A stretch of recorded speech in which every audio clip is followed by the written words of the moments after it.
അയ്യേ അയ്യയ്യേ അയ്യയ്യയ്യേ അയ്യോ, ഇത് ഞാൻ പറയുന്നതല്ല, കേരളത്തിലെ വോട്ടർമാർ പറയുന്നതാണ്. അതെ, നിങ്ങൾ പറയുന്നതാണ്. കഴിഞ്ഞ 10 വർഷത്തിന് ശേഷം കോൺഗ്രസിനെ, ഐക്യജനാധിപത്യ മുന്നണിയെ, UDFനെ വൻപിച്ച ഭൂരിപക്ഷത്തോടുകൂടി വീണ്ടും കേരളത്തിലെ വോട്ടർമാർ അധികാരത്തിലെത്തിയിരിക്കുകയാണ്. 102 സീറ്റിൻ്റെ മൃഗീയ ഭൂരിപക്ഷമാണ് UDF മുന്നണിക്ക് ലഭിച്ചിരിക്കുന്നത്. അതെ, കോൺഗ്രസിൻ്റെ ചരിത്രത്തിൽ ആദ്യമായി 63 സീറ്റുകൾ കോൺഗ്രസ് ഒറ്റയ്ക്ക് നേടിയെടുത്തുകൊണ്ട് VD സതീശൻ്റെ നേതൃത്വത്തിൽ ഐക്യജനാധിപത്യ മുന്നണി, കോൺഗ്രസ് തന്നെ ചരിത്രം ഒന്നുകൂടെ എഴുതിയിരിക്കുകയാണ്. അതെ, ഇത്തരത്തിൽ കോൺഗ്രസിനെ വിജയത്തിലേക്ക് നയിച്ചുകൊണ്ട് കേരളത്തിൻ്റെ പടപൊരുതിക്കൊണ്ട് ഒരു നായകൻ കേരളത്തിലേക്ക് വരുന്നു. അങ്ങനെ വീണ്ടും കോൺഗ്രസ് അധികാരത്തിലെത്തുന്നു. അപ്പോൾ പണ്ട് പിണറായി വിജയൻ മാധ്യമങ്ങളോട് പറഞ്ഞത് തന്നെയാണോ ഇന്ന് കേരളത്തിലെ UDF അല്ലെങ്കിൽ കോൺഗ്രസ്സുകാർ VD സതീശനോട് പറയുന്നത്? കടക്കൂ പുറത്ത്. അതെ, അധികാരം കിട്ടിക്കഴിഞ്ഞു. കഴിഞ്ഞ 5 വർഷം പിണറായി വിജയൻ എന്ന ഒരു അനിഷേധ്യ നേതാവിനോട് കൊമ്പ് കോർത്തുകൊണ്ട്, നിയമസഭയ്ക്കകത്തും പുറത്തും കൊമ്പ് കോർത്തുകൊണ്ട്, പിണറായി വിജയൻ എന്ന നേതാവിനെ എതിർത്തുകൊണ്ട്, CPMനെ എതിർത്തുകൊണ്ട് തകർന്നിരുന്ന കോൺഗ്രസിനെ 5 വർഷം കൊണ്ട് വീണ്ടും അധികാരത്തിലേക്ക് എത്തിച്ച VD സതീശൻ, അതെ, ഇനി നിങ്ങളുടെ ജോലി കഴിഞ്ഞു, കടക്കൂ പുറത്ത്.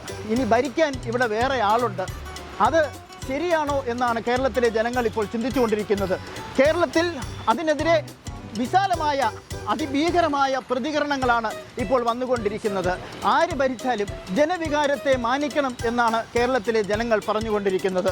നമുക്കറിയാം, 2021 ശ്രീ രമേശ് ചെന്നിത്തലയെ പ്രതിപക്ഷ നേതാവ് സ്ഥാനത്തു നിന്നും ഹൈക്കമാൻഡ് മാറ്റി നിർത്തിയപ്പോൾ അദ്ദേഹം മൗനം ഭജിച്ചു. അദ്ദേഹം ഒന്നും മിണ്ടിയില്ല. പക്ഷേ VD സതീശൻ അങ്ങനെ ആയിരിക്കില്ല. മുഖ്യമന്ത്രി അല്ലെങ്കിൽ എനിക്കൊരു സ്ഥാനവും വേണ്ട എന്ന് അദ്ദേഹം ഇപ്പോൾ തന്നെ ഉറക്കെ പ്രഖ്യാപിച്ചിരിക്കുകയാണ്.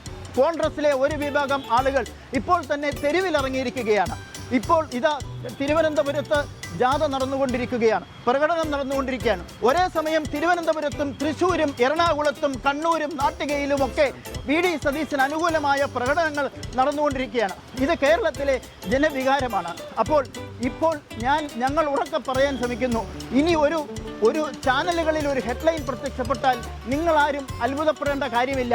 കേരളത്തിൻ്റെ പ്രതിപക്ഷ നേതാവ് ശ്രീ VD സതീശൻ. നിങ്ങളൊന്നും ഞെട്ടിയില്ലേ? എങ്ങനെ VD സതീശൻ എങ്ങനെ കേരളത്തിൻ്റെ പ്രതിപക്ഷ നേതാവാകും? അതെ, മുഖ്യമന്ത്രി ആയില്ലെങ്കിൽ അദ്ദേഹം കേരളത്തിൻ്റെ പ്രതിപക്ഷ നേതാവാകും.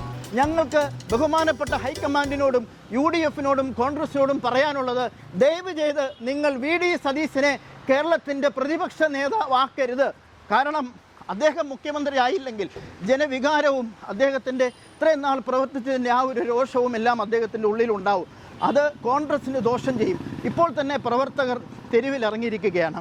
ഇത് കോൺഗ്രസിനെ ശിഥിലീകരിക്കുമാക്കുന്ന ഒരു രീതിയിലേക്ക് പോകും. അതുകൊണ്ട് വോട്ടർമാർക്ക് വേണ്ടി ഞങ്ങൾ പറയുകയാണ്, ഇത് പണ്ട് നമ്മളൊരു സിനിമയിൽ ശ്രീ സുരേഷ് ഗോപിയുടെ ഒരു ഡയലോഗുണ്ട്, ഒരച്ഛൻ്റെ രോദനമാണ്. ഇത് കേരളത്തിലെ വോട്ടർമാരുടെ രോദനമാണ്. ദയവ് ചെയ്ത് VD സതീശനെ പ്രതിപക്ഷ നേതാവാക്കരുത്. Thank you.